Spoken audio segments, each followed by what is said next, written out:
In the middle of the 20th century, doctors were performing an operation that would permanently change the lives of thousands of people.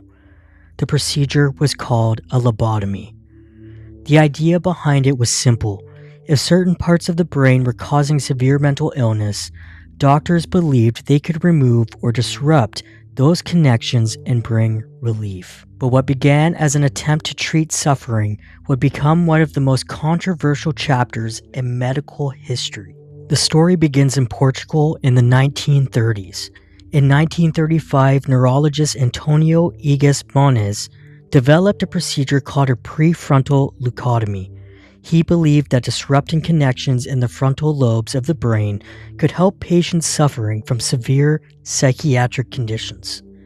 The first procedures involved drilling holes into the skull and injecting alcohol into areas of the brain to destroy certain connections. Bones reported positive results, and the procedure began attracting attention around the world. In 1949, he was awarded the Nobel Prize in Physiology or Medicine for his work. But as the procedure spread, so did concerns about what was being done to patients.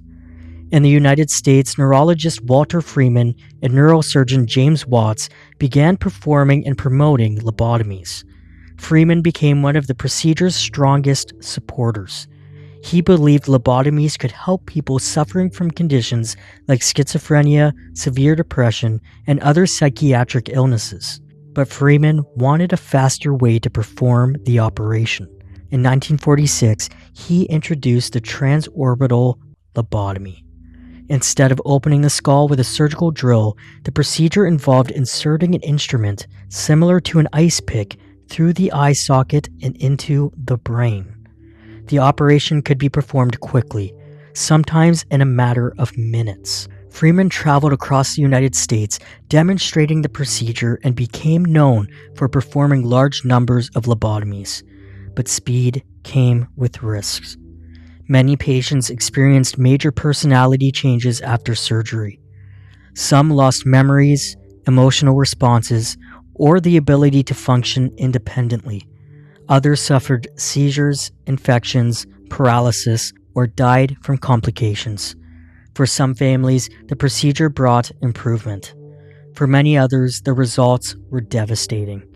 One of the most famous cases was that of Rosemary Kennedy, the sister of future U.S. President John F. Kennedy.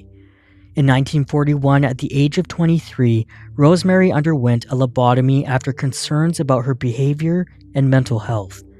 The procedure left her with severe disabilities, and she required lifelong care afterwards.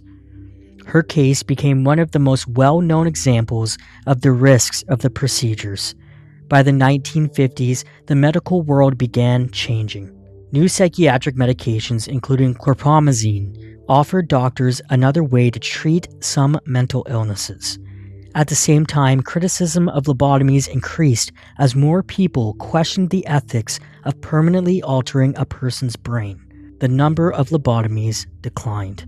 The operation that had once been seen by some doctors as a breakthrough became a symbol of how medical decisions made with good intentions could still cause unimaginable harm. Thousands of people underwent lobotomies during the decades when the procedure was performed. Many of the stories were never widely known. They became names in medical records, patients in hospital files, and families left to deal with the consequences.